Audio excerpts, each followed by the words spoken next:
So I'm going to share with you my story tonight and how I met God and how he changed my life. And so it starts years ago now, it makes me feel old, but it starts years and years ago, like over a decade ago. But yeah, so basically my life was all right, but then my mum and dad split up. I was about 18 at the time, something like that, 17, 18. And my mum just didn't cope. She didn't cope at all. And she was suicidal. She just tried to kill herself loads of times. And so I never knew what I was going home to because it didn't seem to cross her mind that I'd find it. So, you know, she was in a bad place and she was drinking a lot as well. So you'd think that I'd stay away from alcohol with all that going on and drink kind of being the big cause of a depression and a suicidal thoughts and stuff. But the opposite happened, and I just thought, I just want to blank it all out. And I'd just go out and I'd get absolutely hammered, and I just used to drink just to forget everything, and I'd make sure I drank enough so I did forget everything. So if I went on to anything, then hopefully I'd never remember it.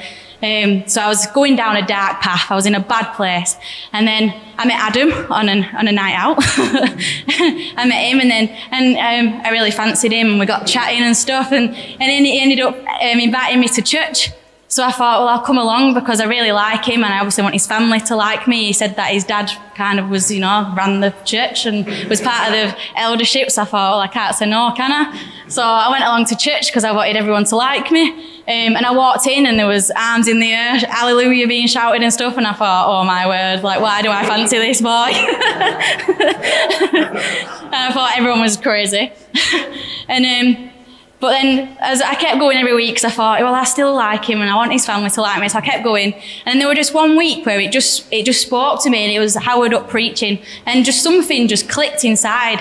And I don't know why, but afterwards I had to tell him, I was like, I don't know why I need to tell you this, but what you said was right. I know I'm not even like a Christian yet or anything, and I'm telling the preacher, yeah, you got it right. Like, I don't know, I had to share that with him. But then he ended up saying, like, yeah, invite Jesus into your heart. And I shouted it, and he made me shout it in the church, and I shouted it. And it was an amazing feeling. So then I went home and I thought, right, well, my life's going to sort itself out now. Like, it's going to be good. Like, I've done this amazing thing. I can feel it in my heart. It's good. And then a few months later or whatever, my mum actually died. Like, it was a blood clot that she had. She didn't successfully manage anything. It was a blood clot. But yeah, she died, and I went home and I found her. And that was the scenario that I'd never wanted to happen. Like, I didn't want to find that. And that's what happened. That's what I found. And I just thought, why? Like, I was so angry at God because I thought, I've committed my life to you. I've done this step, and this is what you do to me. This is what happened. You know, this is the opposite of what I thought was going to happen. And I was so angry at him, and then I went back off to uni, and I would just literally sit in my room screaming at him, saying, like, why have you done this? Like, I hate you. And I would just be shouting at him. But I could always feel something gripping me, because I'd sit there and shrug it off and like, get off me, like screaming at him. And Adam would get the brunt of it, because I'd be ringing him and asking him the question, going, why has God done this to me? Like, you invited me to church, and what's all this about? But he stayed calm, and he was good. And he gave the right answers.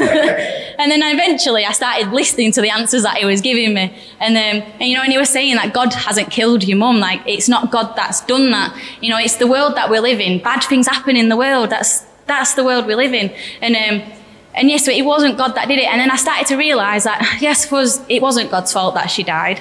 And then when I thought back to all them times where I was shouting at him in my room, and I was doing this, and I felt trapped, that was God hugging me. You know, he was there, and he was trying to put his arms around me and trying to love me. And I was shrugging him off, and I thought, oh my word, you are there. And I thought, well, I wouldn't have been screaming at you if I didn't think you were there, would I? So then I thought, you must be real, because I was shouting at you, and I felt like I was shouting at someone. Like, it felt like, yes, I'm getting through to someone here.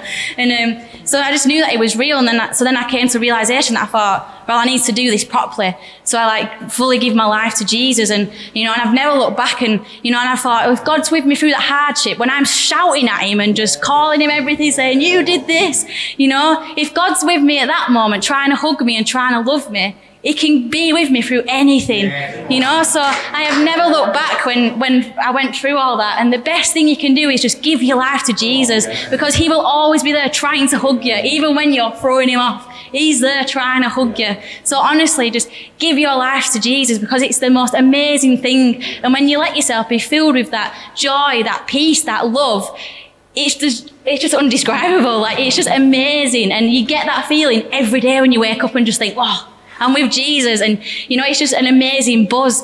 And honestly, if you commit your life to Jesus, you will never look back. He was always with you. He will never leave you. So don't leave him. Turn to him and just get that feeling for yourself and just live with Jesus. It's the best.